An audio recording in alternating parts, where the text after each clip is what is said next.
Saludos. Bienvenidos a la Casa del Misterio de Cripta Silva. En esta ocasión, te traigo lo real de la película Expediente Warren. Soy Miles Day. Y esto es la historia detrás de El Conjuro. Expediente Warren, The Conjuring, basada en la historia real de una investigación llevada a cabo por los parapsicólogos Lorraine y Ed Warren. A principios de 1970, en la granja familiar de la familia Perron, en Harrisville, Rhode Island. Pero aparte de la versión cinematográfica, Andrea Perron tenía tan solo 11 años cuando se mudó a la granja, conocida como la finca de Arnold, con sus padres y sus 4 hermanas menores. Ella fue la responsable de escribir un libro sobre las experiencias paranormales y aterradoras de su familia, en la casa desde 1970 hasta 1980, llamada Casa de la Oscuridad, o Casa de la Luz. La verdadera historia. Andrea guardó todas las experiencias durante 3 décadas, hasta que finalmente se decidió a publicar su primer trabajo, que marca el primer libro de una serie de 3 partes que narra la terrible historia de su familia, viviendo en una casa llena de espíritus en el solitario paisaje Rhode Island. Todo comenzó cuando Roger y Caroline Perron compraron una casa en los meses de invierno de 1970. Lo que no sabían es que esta casa iba a estar llena de auténticos problemas y pesadillas. Como mucha gente, estaban muy contentos de estar viviendo en una casa llena de historia y estaban ansiosos de criar a sus 5 hijas en un lugar tan lindo y cerca de la naturaleza. Pero la realidad es que la casa estaba llena de sufrimiento y muerte. Una vez que la familia Perron empezó a vivir en la casa, comenzaron a ocurrir situaciones más allá de lo comprensible.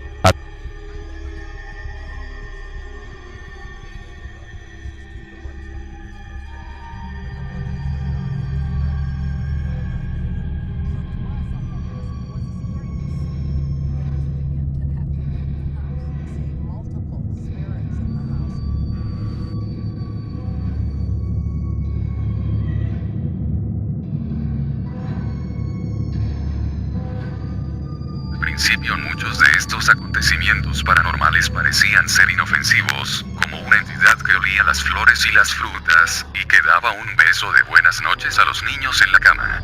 O el espíritu que siempre cogía una escoba para barrer el suelo de la cocina. Todo lo que se refiere a fenómenos paranormales en una casa parecía estar sucediéndole a la familia Perron, así como objetos que se movían por su cuenta, misteriosos golpes en las puertas, o extraños susurros durante toda la noche, según explicó la familia posteriormente. Probablemente el fenómeno más aterrador era el sonido de algo que tenía la costumbre de golpear la puerta principal de la casa por la noche, despertando a toda la familia. Había, obviamente, algunos espíritus muy perturbados conviviendo con los Perron. Uno de los espíritus se llamaba Manny, él era un alma compasiva. La familia creía que en realidad era John Arnold, que se había suicidado en el granero de la casa en el 1800. Y vigilaba la casa y cuidaba de ellos. Este ente siempre se aparecía en el mismo lugar, en el pasillo del frente entre el comedor y la cocina. La aparición fantasmal siempre se apoyaba contra la puerta y ponía una sonrisa torcida, como si él se estuviera divirtiendo con los niños. Tan pronto como lo veían, el ente desaparecía. Lo que es muy interesante es que cada miembro de la familia en realidad veía uno de estos espíritus errantes por toda la casa.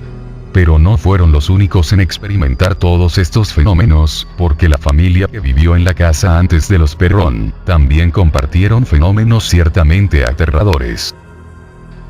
Todos los que han vivido en la casa que conocemos han experimentado algún tipo de fenómenos sobrenaturales, dijo Perron. Algunos incluso han salido gritando y corriendo temiendo por sus vidas. Un hombre que se acercó para comenzar la restauración de la casa salió gritando, sin su coche, sin sus herramientas, sin su ropa. Nunca regresó a la casa y por lo tanto los propietarios de tierras adyacentes, se mudaban abandonando sus hogares. En la actualidad, los Perron recuerdan perfectamente las características de las entidades que veía. A veces, los espíritus parecían opacos, aparentemente sólidas, y otras veces eran translúcidos o en forma de niebla. También afirmaron que los espíritus se comunicaban con los miembros de la familia, pero no era a través del habla, sino con la telepatía. Cindy, una de las hermanas de Andrea, lo describió como estar en una burbuja. El aire se comprimía y de repente, se quedaban sin poder moverse o hablar, solamente escuchar lo que el espíritu estaba tratando de decir. Después de sufrir todos estos episodios, que en algunos casos eran violentos, Roger y Caroline Perron se pusieron en contacto con Ed y Lorraine Warren, unos investigadores paranormales. Los Warren hicieron una investigación de la actividad sobrenatural en la casa mientras la familia vivía allí, en un intento de ayudar a los Perron.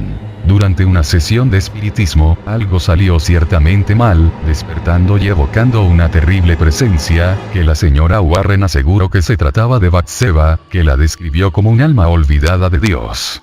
Batseba quería el control sobre Caroline Perron, ya que el espíritu se creía la dueña legítima de la casa.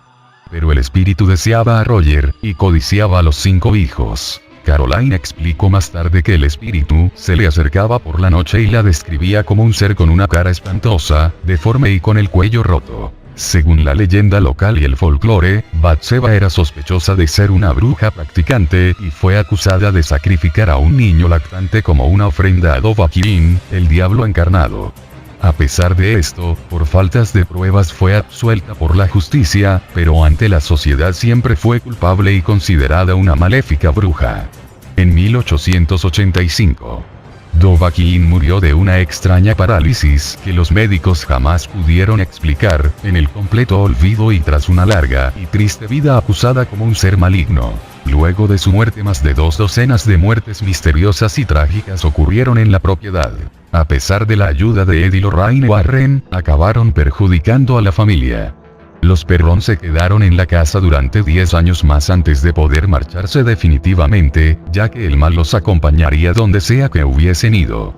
Los horribles fenómenos que ocurrieron dentro de las paredes de la casa, se quedaron con ellos para siempre. Annabelle, la verdadera muñeca poseída de la película Expediente Warren, The Conjuring. Una de las escenas más aterradoras de la película es la posesión de la muñeca Annabelle, que es sin duda una piedra angular del sorprendente museo de Ed y Lorraine Warren.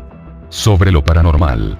Aunque en la verdadera historia real de la familia Perron no existiera la muñeca, el director James Wan rediseñó a Annabelle para la película, dándole un aspecto mucho más inquietante, pero en la vida real Annabelle es mucho más que una simple muñeca de trapo, siendo toda una realidad. Annabelle, la muñeca poseída. Una estudiante de enfermería llamada Donna recibió la muñeca Annabelle de su madre en 1970, que compró como regalo de cumpleaños.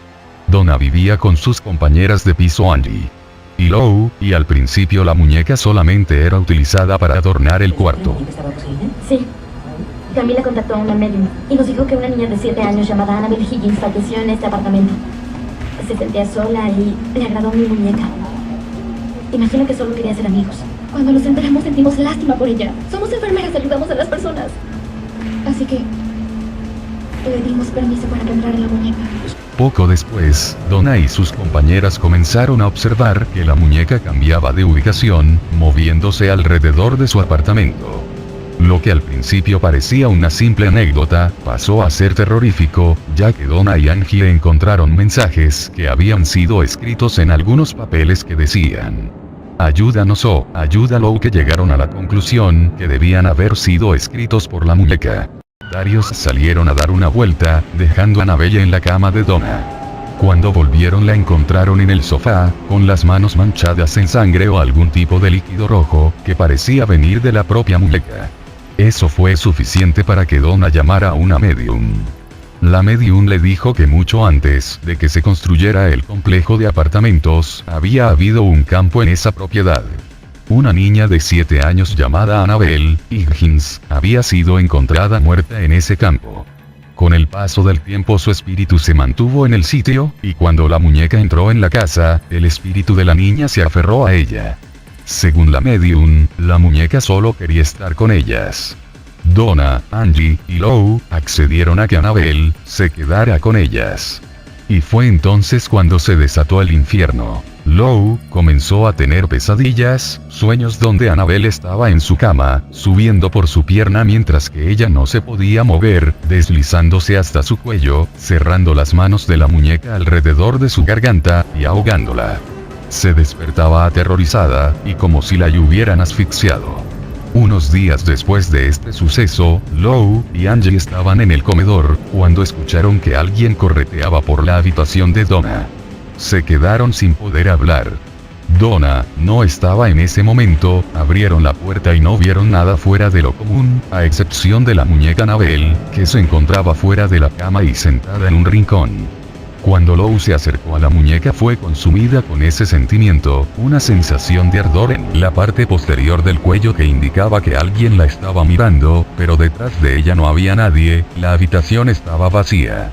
Pero a los pocos segundos sintió un dolor repentino en el pecho. Miró en su camisa y vio una serie de marcas de garras, sabía que había sido Annabelle. Pero lo increíble fue que las extrañas marcas de garras comenzaron a sanar casi inmediatamente, y en 2 días desaparecieron completamente. Debido a la gravedad del caso, sabían que necesitaban una ayuda más profesional, contactando así con Ed y Lorraine Warren. Después de una investigación a fondo, Ed y Lorraine llegaron a la conclusión de que no se trataba de ningún fantasma, era un espíritu inhumano, un demonio, que se encontraba unido a la muñeca. Se aferró a la muñeca, manipulándola, con el fin de conseguir su objetivo, el alma de Donna. Un sacerdote celebró el exorcismo en el apartamento de Donna, y cunado finalizó, los Warren se hicieron cargo de la muñeca poseída. La colocaron en una bolsa y comenzaron el largo viaje de regreso a su casa. Ed decidió alejarse de las autopistas, porque estaba preocupado de que el demonio pudiera causar un accidente. Pero al parecer, mientras conducía en las carreteras secundarias, el motor se les paraba, la dirección del coche fallaba y los frenos les daban problemas. Ante la imposibilidad de conducir con toda normalidad, Ed abrió la bolsa, roció a la muñeca con agua bendita, y los misteriosos fenómenos se detuvieron durante un tiempo. Ya en la casa de los Warren, Ed dejó la muñeca junto a su escritorio. Y según afirmaron Ed y Lorraine, la muñeca levitaba. Este fenómeno ocurrió un par de veces, hasta que al final dejó de hacerlo.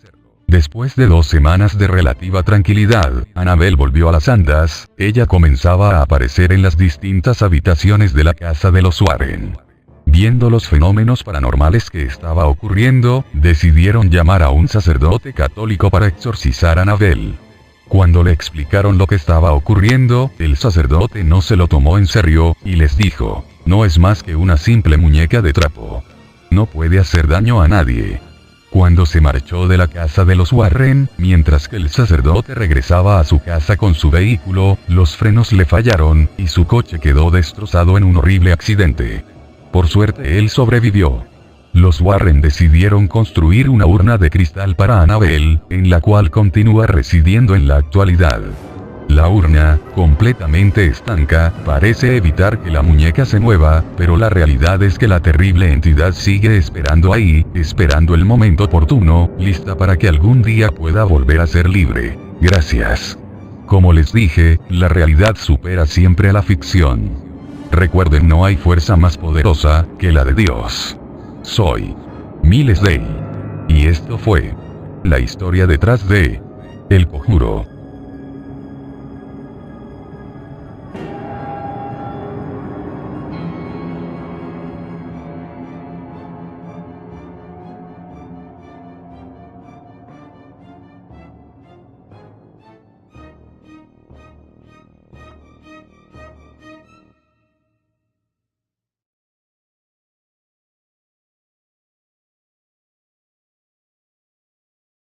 Ya que Donna y